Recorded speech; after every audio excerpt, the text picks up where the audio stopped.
Oui, là, analyse absolument parfaite d'avant-match. Et qui situe bien, parce on a vu Nantes quand même 2-3 fois. On l'a vu en Coupe d'Europe, on l'a vu contre le PSG. Et Reynal, mieux que personne évidemment, sait analyser et les problèmes et les vertus de son équipe.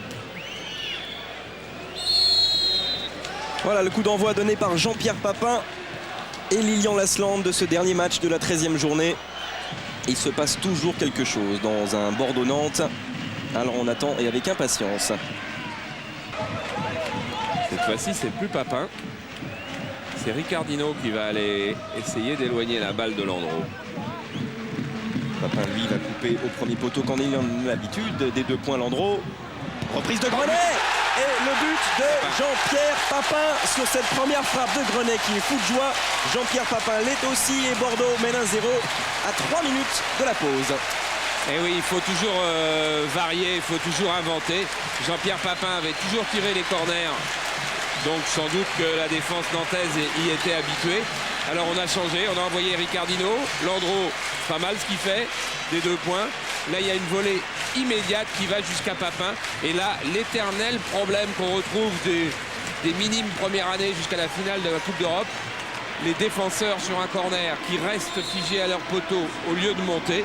S'ils étaient montés de 2 mètres, Jean-Pierre Papin était hors jeu ou aurait été obligé d'aller dans un autre endroit et n'aurait pas été en situation de marquer. Et le nombre de gardiens de but qui ont hurlé après les défenseurs qui restaient sur les corners près de leur poteau dans le monde, il est très important. Et on en a encore une preuve ce soir. Ça va être difficile désormais pour le Football Club de Nantes. Mikou. Un peu plus d'espace qu'en première période.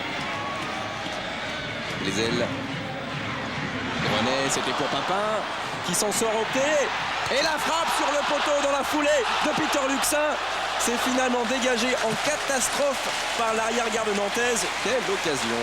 Ah mais alors ça c'est bien. Hein. Ça c'était très bien. C'est vrai qu'il a raison quand même, Reynal Delweiss, de dire que c'est dommage que les Nantais étaient si passifs en première mi-temps. Parce que ils sont faits pour jouer. Centre de carrière, l'égalisation.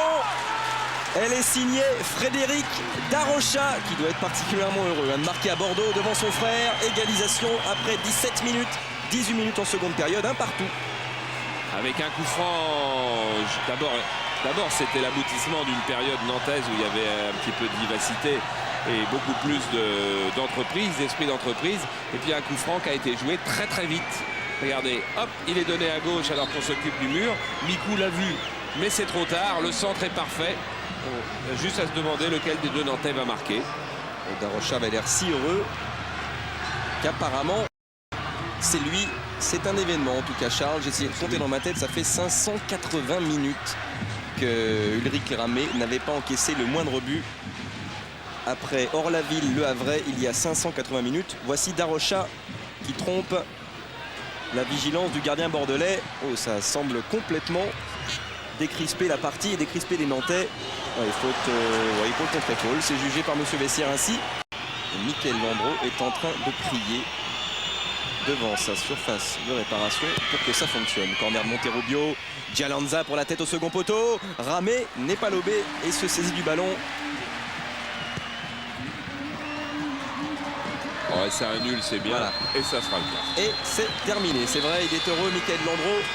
La bonne série, on pourra peut-être parler bientôt de série pour les Nantais après la victoire contre Lyon la semaine passée. Un bon match nul obtenu à Bordeaux ce soir avec un but de Frédéric Darocha qui avait répondu à Jean-Pierre Papin. Oui, et puis un match nul qui, même s'il déçoit peut-être un petit peu les Girondins qui étaient sur le terrain, fait quand même qu'au classement, les Girondins de Bordeaux peuvent même afficher le classement si on veut tout de suite. Les Girondins de Bordeaux passent à la 2e place, hein.